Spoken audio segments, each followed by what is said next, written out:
So hello everyone, I am Shweta Singh here. Welcome back to my channel. I am here with another video which is going to be our day 2. जो इससे पहले मैंने एक video बनाई थी जिसका link आपको आई button पे मिल जाएगा, वो हमारे चैनल के डे 1 की यानी इंग्लिश स्पीकिंग के डे 1 की वीडियो थी। आज की वीडियो होने वाली है डे 2 के बारे में, जिसमें आप सीखने वाले हो इंग्लिश स्पीकिंग में सबसे ज्यादा यूज होने वाले वर्ब के बारे में, जो कि है हैव और गेट का यूज इंग्लिश में सबसे ज्यादा होता है। अगर आप अपनी 80% इंग्लिश की अंडरस्टैंडिंग को बनाना चाहते हो तो इस वीडियो को एंड तक ही देखिएगा, जिसमें मैं आपके डाउट क्लियर करती रहूंगी। हैव का यूज इंग्लिश स्पीकिंग में सबसे ज्यादा कंफ्यूजिंग टॉपिक होता है। तो मेरे साथ इस वीडियो के एंड तक ही बने रहिएगा, जिसमें आपके ये सारे डाउट क्लियर हो जाने वाले हैं। चलिए without any further ado let's get into the video. Always remember कि हैव दो तरह से यूज होता है, ठीक है। जैसे कि I have written here, have का यूज 2 टाइप से होता है। जो पहला टाइप होता है वो होती है ऑक्सिलरी वर्ब। ऑक्सिलरी वर्ब मतलब कि हेल्पिंग वर्ब, जिसकी सहायता से हम सेंटेंसेस को फॉर्म करते हैं। सेकंड होता है एज अ वर्ब, यानी कि वर्क की तरह, जो जब हम यूज करते हैं हैव का एज अ वर्ब। तो आज की वीडियो में हम सीखने वाले हैं इस वाले हैव के यूज को, यानी एज अ हेल्पिंग वर्ब और auxiliary verb you can say. तो ऑक्सिलरी यानी कि हेल्पिंग वर्ब की तरह हम हैव का यूज करते कैसे हैं। सो हैव का यूज हम करते हैं, अगर बात करा जाए तो हम प्रेजेंट परफेक्ट में यूज करते हैं। प्रेजेंट परफेक्ट मतलब कि कोई काम जो हम प्रेजेंट में निपटा चुके हैं या खत्म कर चुके हैं। अगर आप कोई काम कर रहे हो और उस काम को आप एंड कर चुके हो, यानी कि उस काम को आप कर चुके हो, तो आप यूज करोगे हैव का। सबसे पहले हमें उसके फॉर्मूले को समझना पड़ेगा। सो फॉर्मूला उसका समझ लेते हैं। जो हैव का फॉर्मूला है वो है सब्जेक्ट। सब्जेक्ट मतलब कि डूअर, यानी कि जो इंसान उस काम को कर रहा होगा। उसके डायरेक्ट बाद आएगा हैज एंड हैव, यानी कि जो हम लोग सीख रहे हैं has and have plus verb की third form. Always remember auxiliary verb यानी हेल्पिंग वर्ब की तरह जब हम हैव का यूज करेंगे तो हम हमेशा वर्ब की थर्ड फॉर्म का यूज करेंगे। किसका? वर्ब की थर्ड फॉर्म का, ठीक है। इन सेंटेंसेस को फॉर्म करने से पहले जो सबसे ज्यादा जरूरी बात है जान लेने वाली, वो ये है कि हम हैज और हैव का प्रयोग करें कैसे, किसके साथ करें, किसके साथ ना करें। अगर बच्चों को सबसे ज्यादा कंफ्यूजन होती है वो इसमें ही होती है। तो चलिए इस पे भी एक नजर डाल लेते हैं। मैंने यहाँ पर इसको बहुत सिंपल वे में एक्सप्लेन करा है कि हम हैव का यूज किसके साथ करेंगे और हैज का यूज हम किसके साथ करेंगे। देखिए आई, वी, यू, दे, इनके साथ हम हमेशा हैव का यूज करेंगे, और ही, शी, इट और किसी नाम के साथ हम हैज का यूज करेंगे। आप बोल सकते हो कि सिंगुलर के साथ हम यूज करेंगे हैज का, और प्लूरल के साथ हम यूज करेंगे हैव का। तो सिंपली इस चीज को ध्यान में रखिएगा कि आई, वी और यू, दे के साथ हम हमेशा हैव का यूज करते हैं। प्लूरल मतलब एक से ज्यादा लोग, और ही, शी, इट या किसी का नाम अगर होगा तो हम हैज का यूज करेंगे। चलिए कंफ्यूज होने की जरूरत नहीं है, सेंटेंसेस बनाते हैं, चीजें अपने आप ही समझ में आ जाएंगी, ठीक है। देखिए अब इसका सेंटेंस कैसे बनाएंगे। सपोज आपने बहुत सारे सुबह से लेके शाम तक की काम किए हैं, ठीक है, मगर सारे काम अभी तक तो नहीं चल रहे हैं, यानी कि बहुत से काम ऐसे हैं जो आप कर चुके हैं, राइट। तो उन कामों को बताने के लिए जो आप कर चुके हो उनका यूज करेंगे हम हैव का और हैज का। जो पहला सेंटेंस है वो है आई हैव सबमिटेड माई प्रोजेक्ट, यानी कि मैंने अपना प्रोजेक्ट सबमिट कर दिया है, मैं अपना प्रोजेक्ट सबमिट कर चुका हूं। मैंने जैसे कि बताया था कि आई, वी और यू, दे के साथ हम हैव का यूज करेंगे, तो यहाँ आई है तो हम इसके साथ हैव का यूज करेंगे। सो कैसे बोलेंगे कि मैं अपना प्रोजेक्ट सबमिट कर चुका हूँ। आई के डायरेक्ट बाद have, I have submitted my project. Submitted मतलब कि वर्ब की third form, this is submit, okay. हम बोलते हैं सबमिट, मगर वर्ब की थर्ड फॉर्म ये हो जाती है सबमिटेड, ओके। सबमिटेड मतलब जमा कर देना। So I have submitted my project, I have submitted my project. उसके बाद आप वी से सेंटेंस बनाने की कोशिश करिए कि हमने ये काम कर लिया है, यानी कि we have made our assignment, यानी कि मैं अपना असाइनमेंट बना चुका हूं। ठीक है, मेड कर सकते हैं या कंप्लीटेड भी कर सकते हैं। सो इसमें जो वी है वो तो सब्जेक्ट है, जैसा कि मैंने बताया आई वी यू दे के साथ हैव, सो वी के साथ we will use have, I have. Then तुरंत बाद आएगा इसमें वर्ब की थर्ड फॉर्म। ठीक है, सो मेक हो जाएगा made. So we have made our assignment, we have made our assignment. ठीक है, अब एक सेंटेंस आप बनाइए दे के, यू और दे के साथ। मुझे कमेंट सेक्शन में बताइएगा लिख करके यू और दे का यूज करके आपने इन सेंटेंसेस को बनाया कैसे है। ठीक है, जैसे कि आप बोल सकते हो कि तुमने खाना खा लिया है, you have eaten your food. या बोल सकते हैं कि मैंने डिनर कर लिया है, आई हैव टेकन डिनर, यानी कि I have eaten my dinner, मैंने अपना खाना खा लिया है, खत्म कर चुका हूं। So that's why I am telling you by using has and have. Okay, have का तो यूज हमने देख लिया है कि कब और कैसे करेंगे। अब देखते हैं कि हैज का यूज कब कहाँ करते हैं। ठीक है, ये रहा हैज।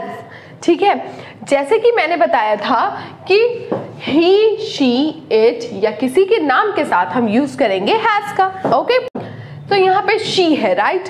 तो शी मतलब कि किसी लड़की के बारे में बात हो रही है। अब आप चाहे इसको डायरेक्टली शी बोल दीजिए या आप बोल दीजिए माय फ्रेंड, माय सिस्टर, या आप किसी के नाम लेके बता सकते हो। बात तो वही होगी ना कि आप किसी शी यानी किसी लड़की के बारे में बात कर रहे हैं। तो भैया इस केस में बात होगी, इस केस में हम यूज करेंगे हैज का। ठीक है, सो शी ने अपना रूम क्लीन कर लिया है, so she has cleaned her room. इससे ये पता चल रहा है कि वो झाड़ू लगा रही नहीं है, चल नहीं रहा है, ये काम फिनिश हो चुका है। अब ये काम फिनिश हो चुका है, she has cleaned her room. Father has taken medicine, दवा खाने को हम इंग्लिश में बोलते हैं टेक मेडिसिन। क्योंकि हमें थर्ड फॉर्म यूज करनी है, इस वजह से यहाँ पर हो रखा है taken medicine. So my father has taken medicine. मैंने बोला कि किसी के नाम के साथ या ही शी हो तो हम उसके साथ यूज कर सकते हैं हैज का। So my father has taken medicine, मेरे पापा ने अपनी दवा खा ली है, मेरे पापा दवा खा चुके हैं, यानी कि उन्होंने अपनी मेडिसिन खा ली है। ठीक है, अब वो खा रहे नहीं है, वो ना ही वो खाएंगे, वो अपनी दवा ववा खा के बैठे हैं। So my father has taken medicine.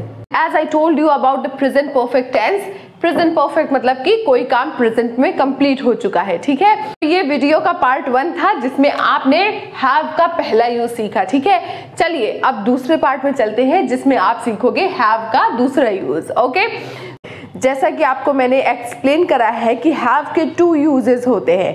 पहला यूज होता है हेल्पिंग वर्ब की तरह, जिसको हम auxiliary verb in a grammar language बोलते हैं, और जो दूसरा यूज होता है वो होता है मेन वर्ब की तरह एज अ वर्क, जब हैव परफॉर्म करता है। हैव का दूसरा यूज हम कब और कहां और कैसे करते हैं। पहली चीज मैं बता दूं कि हैव का जो दूसरा यूज होता है एज अ मेन वर्ब, उन्हें हम इन सिचुएशंस में यूज करते हैं जो कि मैंने राइट डाउन करके रखी है। ठीक है, जिसका एक एक पॉइंट मैं आपको एक्सप्लेन करते हुए चलूंगी। ठीक है, चलिए देखते हैं। जो फर्स्ट पॉइंट है पोजेशन। पोजेशन, हैव का यूज हम पोजेशन की तरह भी करते हैं। पोजेशन क्या होता है? पोजेशन अगर मुश्किल लगता है तो आप ओनरशिप लेकर के चलिए। ओनरशिप समझते हैं? ओनरशिप का मतलब होता है कि जो चीज आप ओन करते हैं, जिस चीज का पोजेशन आपके पास है। जैसे कि मेरे पास कार है, मेरे पास गाड़ी है, मेरे पास बंगला है, तुम्हारे पास क्या है टाइप ऑफ, तो वो हम एक तरीके से पोजेशन की बात कर रहा होता है। ठीक है, सो हम अपना पोजेशन बताएंगे हैव का यूज करके। For example, I have a car, मेरे पास एक कार है। आपके पास भी कुछ ना कुछ होगा, बाइक, साइकिल, कार, स्कॉर्पियो, जो भी आपके पास है। आप बोल सकते हो that I have a bike, मेरे पास एक पेट है, आई हैव अ डॉग। ठीक है, सो जैसे कि आपको पता है प्रीवियस वीडियो में पहले पार्ट में आप समझ ही चुके हो कि हैव का और हैज का यूज हम कब और किसके साथ करते हैं। आई वी यू दे के साथ हम हैव का यूज करते हैं और ही शी इट के साथ हम हैज का यूज करते हैं। So I have a car, you have a car, we have a car, they have a car। ठीक है। और अगर इसी को हमें थर्ड पर्सन के साथ यूज करना होगा तो यही जो हैव है वो हो जाएगा has. He has an iPhone. किसी के पास अगर आईफोन है जो कि आप नहीं है, कोई थर्ड पर्सन है, सिंगुलर पर्सन है, तो उसके साथ हम हैज का यूज करेंगे। He has an iPhone. Okay, he has an iPhone. Next बढ़ते हैं रिलेशनशिप। नेक्स्ट पॉइंट है रिलेशनशिप। चलिए, पोजेशन के लिए तो हम हैव का यूज करते ही हैं, अपने रिलेशनशिप बताने के लिए भी आप हैव का यूज कर सकते हो। कैसे? Let's take a look. My sister has 3 kids, यानी कि मेरी सिस्टर के 3 बेबीज हैं, 3 बच्चे हैं। आपने क्या बताया है कि उनका जो रिलेशनशिप स्टेटस के बारे में बताया है कि उनके पास कितने बेबीज हैं या उनके कितने बेबीज हैं। ठीक है, आपसे कभी कभी पूछा जाता है ना, how many members do you have in your family? We reply like I have 6 members in my family. आप अपना रिलेशनशिप ही बता रहे होते हो। तो इस तरह से करके आप किसी का भी रिलेशनशिप बता सकते हो। माय सिस्टर हैज मतलब कि मेरी सिस्टर, यानी कि she is a singular third person. Okay, third person he, she, it और किसी के नाम के साथ हैज का यूज होता है। जैसे कि मैं बता चुकी हूँ, so my sister has 3 kids. I have 4 cousin. मेरे 4 भाई बहन हैं, चचेरे भाई बहन जिसको कहते हैं, 4 कजिन हैं। हैव का यूज हम एक्सपीरियंस बताने के लिए भी कर सकते हैं। कैसे? जैसे कि आपके पास किसी चीज का एक्सपीरियंस हो या आप किसी चीज को एक्सपीरियंस कर रहे हो तो आप बोल सकते हैं हैव के साथ। कैसे? I have 5 years of experience as a teacher, यानी कि मेरे पास जो एक्सपीरियंस है एज अ टीचर 5 years का है। तो आपने इसमें क्या बताया है? अपना एक्सपीरियंस बताया है। अपना एक्सपीरियंस बताने के लिए आपने हैव का यूज किया है। अगर आपको बताना हो कि जो शी है उसके पास कोई लड़की है जिसके पास एक्सपीरियंस है 3 years का, तो बस सिंपल हो जाएगा, आई की जगह पे शी आएगा। क्योंकि ये शी है तो इनकी जो वर्ब होगी इसके साथ वो होगी has. She has 5 years of experience as a teacher। तो यानी कि आप अपने एक्सपीरियंस को बताने के लिए भी कर सकते हो। अगर आप कहीं पार्टी में हो या वेकेशन पे हो तो आप बोल सकते हो I am having a great time here. That means you are experiencing. Okay, आप उस चीज को एक्सपीरियंस कर रहे हो। ठीक है। सो नेक्स्ट पॉइंट है फीचर। बताने के लिए भी हम हैव का यूज कर सकते हैं। किसी भी टाइप के फीचर्स को बताने के लिए हम इंग्लिश में हैव का यूज आसानी से कर सकते हैं। देखिए, एग्जाम्पल से समझते हुए चलेंगे तो ज्यादा आसानी होगी समझने में। शी हैज ब्यूटीफुल हेयर, जिसका फीचर आप किसी को बता रहे हो कि उसके यार बाल बहुत खूबसूरत हैं, तो वो उसका फीचर आ जाता है। उसकी आंखें बहुत प्यारी हैं, उसका कॉम्प्लेक्शन बहुत फेयर है। तो आप इस तरह से किसी के फीचर एक्सप्लेन कर सकते हो।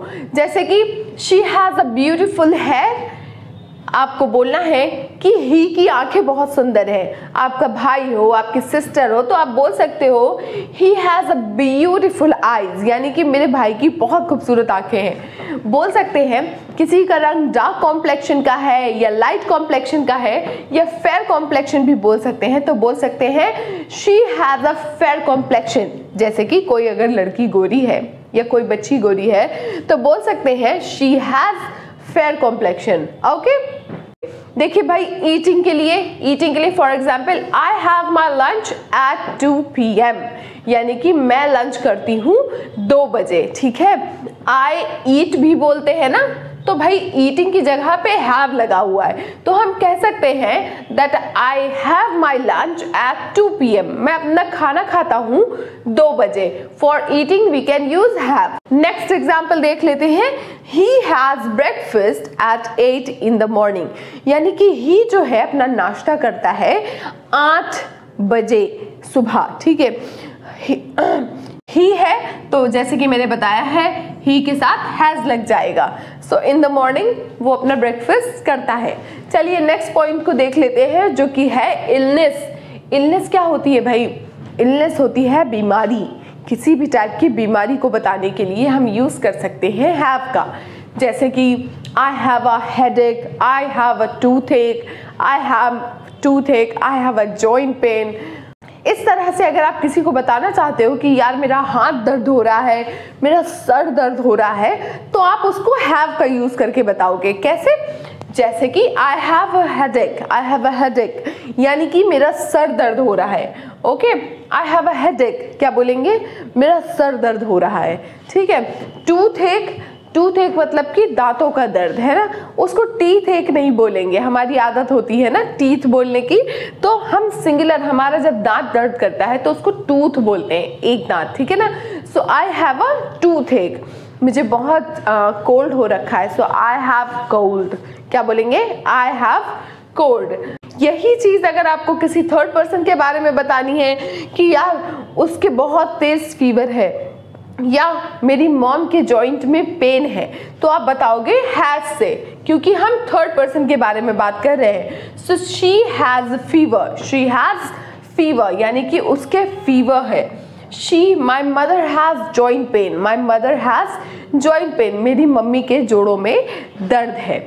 इस तरह से करके आप हैव का यूज करके अपनी चीजों को एक्सप्लेन कर सकते हो। Let's recall a bit. हम हैव का यूज करेंगे पोजेशन के साथ, यानी ओनरशिप के साथ, रिलेशनशिप को बताने के लिए, एक्सपीरियंसेस को एक्सप्लेन करने के लिए, किसी को बताने के लिए, एंड फीचर्स को बताने के लिए। साथ ही साथ हम हैव का यूज करेंगे ईटिंग और इलनेस बताने के लिए भी। आप कुछ खा रहे हैं तो बोल सकते हैं आई am having pizza, I am having cold drink, और कह सकते हैं कि मैं आज रात अपना खाना नहीं खाऊंगा, I will not have my dinner. Eat की जगह पे आप हैव का यूज कर सकते हैं। इलनेस, आप अपनी बीमारी, दुख दर्द, कोई भी बीमारी हो या डिजीज, आप उसको बता सकते हो हैव का यूज करके। जैसे कि शी को टीबी है, टीबी क्या होता है? Tuberculosis, so she has TB. Okay, इस तरह से करके आप हैव का बताओगे। और इसी के साथ इस टॉपिक को हम क्लोज करते हैं। अगर आपको इसका स्क्रीनशॉट लेना है तो आप इसका स्क्रीनशॉट ले सकते हो, जो कि आपके हमेशा काम आएगा। आई होप कि आपको ये वीडियो समझ में आई है। अगर आप इसकी प्रैक्टिस कमेंट सेक्शन में करना चाहते हैं by making lots of sentences, you are free to go. Okay, and if you have any doubt you can ask me in a comment section below. This video took really long to launch. I'm really sorry for that. So but from now I will be consistent. बने रहिएगा इन videos पे और भी knowledge पाने के लिए, अपनी English speaking को सुधारने के लिए और बेटर बनने के लिए। तब तक की Shweta Singh signing off. Bye bye, tata, take care.